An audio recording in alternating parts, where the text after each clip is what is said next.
Se você é como a maioria das pessoas, então, como a maioria das pessoas, você não sabe que é como a maioria das pessoas. A ciência nos deu um monte de fatos sobre a pessoa média, e um dos mais confiáveis é que a pessoa média não se vê como média. Olá, pensadores! Eu sou Adriana Tavares, esse aqui é o Pensamento Reflexivo. Quando eu li essa citação do Daniel Gilbert, eu não pude deixar de ficar um pouco perturbada com isso. Eu sempre ouvi que ser média, ser mediano é ser medíocre, algo ruim. E aí de repente vem uma frase como essa me dizendo que se eu sou como a maioria das pessoas, eu não sei que eu sou como a maioria das pessoas. Então, como saber se eu sou a média, se eu estou acima da média, se eu sou medíocre? E aí o livro de psicologia de Myers, ele traz algumas informações interessantes sobre isso que me fizeram pensar. Ele diz que a maioria das pessoas consideram que estão acima da média. A maior parte dos executivos se consideram mais éticos do que os outros executivos. 90% dos gerentes e 90% dos professores de uma pesquisa consideravam o seu desempenho maior do que a média. 86% dos australianos consideram o seu desempenho no trabalho maior do que a média. Ou seja, nós temos uma tendência a nos ver como melhores do que as outras pessoas. Isso é conhecido como viés em proveito próprio. E é essa tendência que nós temos de julgar as situações ou as coisas de um modo que nos beneficie, que nos favoreça e que faça com que a gente tenha uma visão melhor sobre nós mesmos. Normalmente nós acreditamos mais nos elogios do que nas críticas e também superestimamos a forma como nós agiríamos se nós estivéssemos no lugar de alguém que tomou alguma atitude indesejável. E isso também afeta a nossa visão de grupo. Normalmente nós vemos ou pensamos na nossa cultura, nosso país, nossa cidade, nosso modo de viver como superior ao das outras pessoas. E esse é um pensamento bastante perigoso, porque como a gente sabe, como a gente vê, é a causa de grandes barbaridades, né? Como discriminação racial, intolerância religiosa, fanatismos e por aí vai. Daniel Kahneman diz que essa tendenciosidade ela tem o efeito de tornar as guerras mais fáceis de iniciar e mais difíceis de terminar. Eu acredito que esse viés em proveito próprio, ele seja uma espécie de mecanismo de defesa. Nós estamos sempre tentando nos absolver da culpa e nos sentir especiais. Mas por que nós temos tanta necessidade de nos sentirmos especiais? Eu não tenho respostas aqui nesse vídeo, na verdade eu proponho apenas a reflexão. Por que nós estamos sempre nos comparando, medindo para ver se nós estamos acima da média, se estamos na média, se estamos abaixo da média? Quem é que está fazendo esse julgamento, afinal de contas? A quem nós queremos provar alguma coisa? Quem pontua ou classifica os seres humanos para saber se nós estamos acima ou abaixo da média? Para mim, isso está muito ligado com um outro efeito que é conhecido como efeito holofote, que nada mais é do que a crença que nós temos de que nós somos mais observados e notados do que de fato somos. E tem um experimento até que demonstrou isso.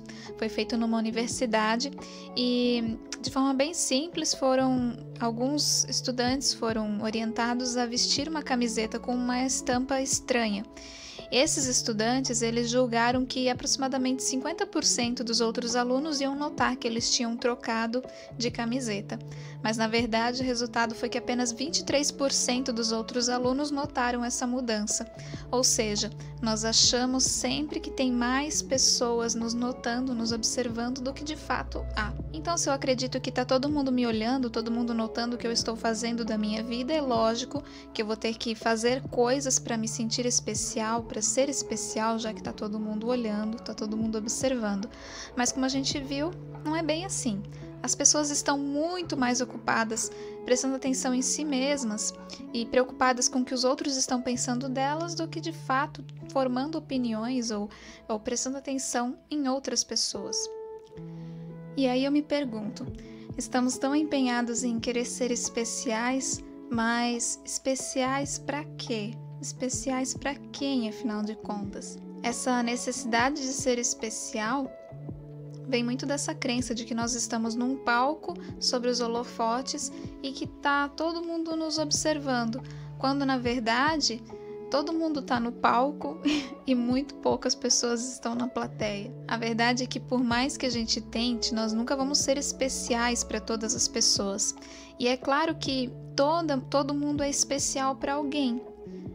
Todos nós temos coisas que nos tornam especiais e sempre vão ter pessoas que vão olhar para a gente, ver o que há de bom e vamos ser especiais para essas pessoas. Já outras vão olhar para nós e ver só o que tem de ruim. Para essas pessoas, talvez nós vamos ser até uma pessoa ruim. E para a maioria das pessoas não faz diferença nenhuma o que nós fazemos. É que não vamos agradar a todas as pessoas. E mesmo assim, muitas vezes nós estamos ali vivendo as nossas vidas, tomando as nossas decisões só por medo de desagradar ou medo do que as outras pessoas vão pensar, do que elas vão dizer. Mas faz realmente diferença? E eu não estou dizendo que a gente não deve se preocupar nem um pouco com o que os outros pensam, com o que os outros falam, mas a gente deve se preocupar sobre isso com as pessoas que fazem diferença na nossa vida. Pessoas que são importantes para nós devem ser levadas em conta. E mesmo assim, com uma certa cautela, porque mesmo pessoas que são importantes para nós podem ter ideias diferentes da nossa e vez por outra, talvez nós vamos fazer coisas que não são bem o que ela gostaria, mas que são importantes para nós. Mas o ponto aqui é que a maioria das pessoas não está nem aí para o que nós estamos fazendo, porque elas estão preocupadas com o que os outros estão pensando delas da mesma forma como nós. Então elas não têm tanto tempo assim ou tanto foco para ficar preocupada com a vida dos outros. Tá entendendo onde eu quero chegar com esse raciocínio? A gente se preocupa muito com o que os outros vão pensar e os outros estão pensando ou preocupados com o que a gente está pensando deles. E aí acaba que ninguém faz o que realmente quer fazer. Acaba fazendo apenas o que acha que é o melhor para que ninguém fale, para que ninguém ache engraçado, para que ninguém julgue. Então, quando nós achamos que somos especiais, que estamos acima da média e que nós, por isso, estamos num palco sobre os holofotes e está todo mundo nos observando porque nós somos especiais, isso acaba se tornando também um peso para a nossa vida, porque se eu estou num palco, eu estou representando um papel. E as pessoas que estão na plateia, elas têm uma expectativa sobre mim que eu tenho que cumprir. Agora, quando eu me coloco no meu lugar e sei que assim como todo mundo eu estou na plateia, eu me tiro esse peso de ter que interpretar um papel, ter que cumprir apenas um papel para agradar outras pessoas, para agradar um público. Então, essa reflexão para mim foi muito legal. Me fez perceber que realmente, sendo uma pessoa mediana, eu me desobrigo de cumprir um papel, de interpretar um papel e posso apenas ser eu mesma.